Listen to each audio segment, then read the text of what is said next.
Hello, Fran here at New Testament Explained. As always, make sure you are subscribed to this channel. Today's video is topic 1.1 still, which is prophecies regarding the Messiah. If you are studying Edexcel A-level religious studies, the New Testament studies option. Now, this video is going to look at the importance of the line of David. David did make his sort of first appearance in my previous video for this topic, where we looked at Old Testament expectations, but this video is going to solely focus on him and whether he is important when it comes to expectations concerning the Messiah. So each slide going forward is a different area for the debate concerning whether the Messiah should descend from the line of David. Anything in green is an argument supporting the fact that the Messiah should descend from the line of David. Anything in red is a counter-argument suggesting that it is not that important that the Messiah descends from the line of David. So in terms of King David then, he is one of the main heroes in the Old Testament, and his life begins as a humble shepherd in Bethlehem. He ends up in the court of King Saul, and when the kingdom is split by civil war, David will lead the resistance against Saul and ultimately become king of Judah.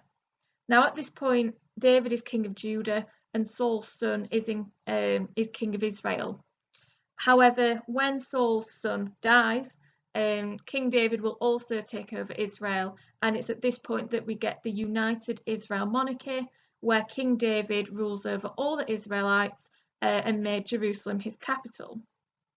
Not only does this happen, but David also obtains the Ark of Covenant, which is a gold-covered wooden chest containing 2 stone tablets of the Ten Commandments. And he took control of that, and he mainly housed it in a tent that was used to kind of look after the Ark of Covenant.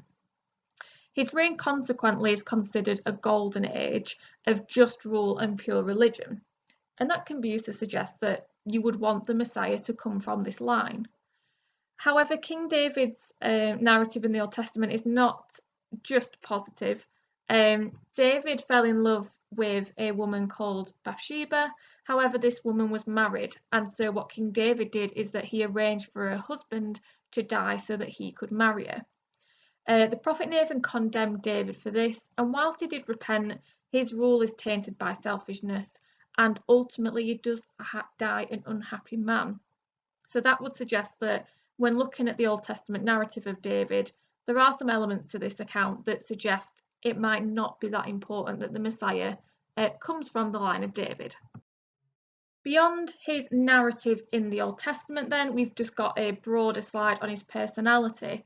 In terms of the positives, he's brave, he's reckless, he's imaginative, he does have a capacity to repent, and he does have a genuine faith in God. And those are all qualities that are positive and that would be used to suggest that you would want the Messiah to be from the line of David.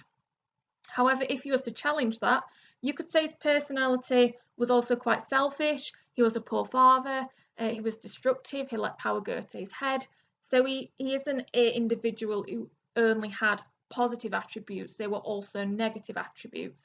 And again, if you had an AO2 question, you would have an argument saying his personality was positive and you'd want the Messiah to come from that line, but then you could have a counter argument saying David's personality is not entirely positive.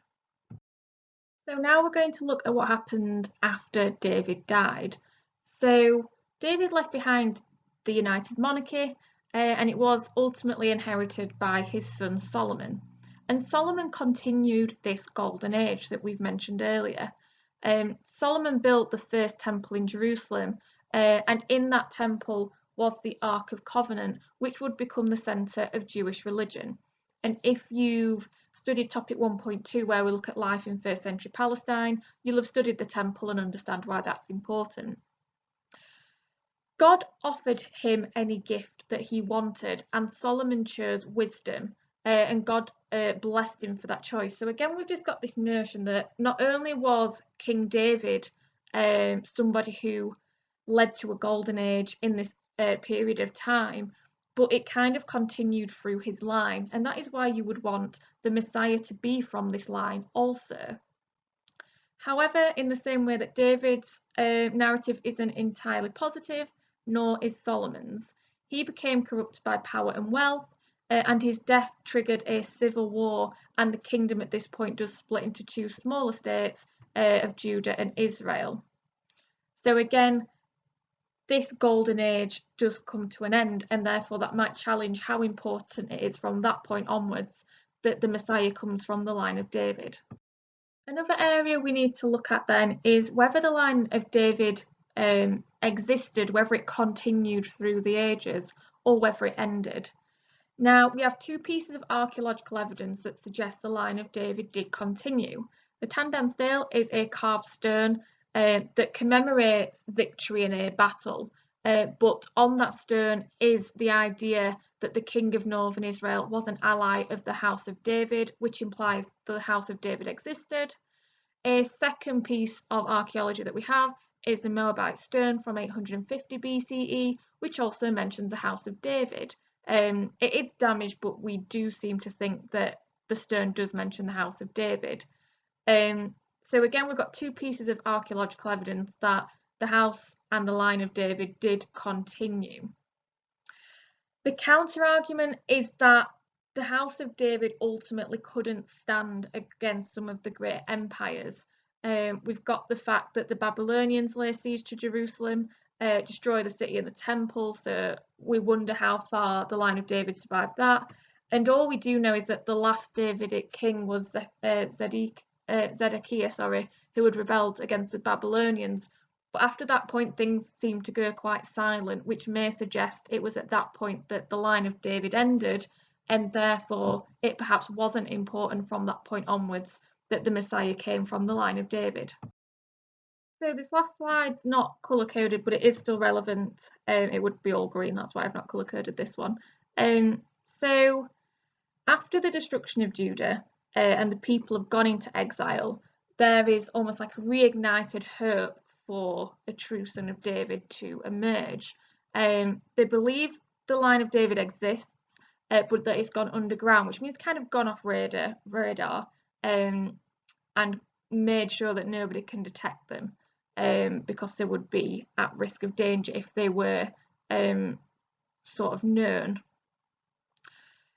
However, the Jews returned to Jerusalem after the exile ends, and they rebuilt their temple in 516 BCE. And when this happened, sort of no Davidic king reappeared, as they was kind of hoping.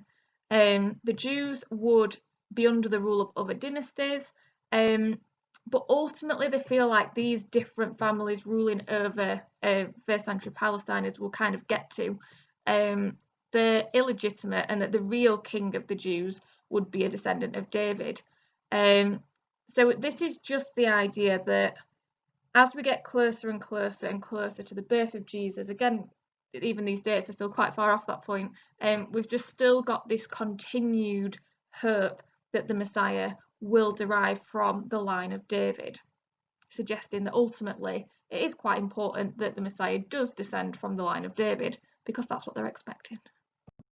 That then ends the video on the line of David and whether it was important for the Messiah to be from the line of David. Again, this could be easily a AO2 question, an assessment objective 2 question, where you need to look at arguments and counter arguments. So hopefully this video has not only given you information about King David, but helped you understand the arguments you could use to support the importance of the line of David, but also the points you could use as direct counter arguments. As always, if you're not subscribed, make sure you do so, but thank you for watching.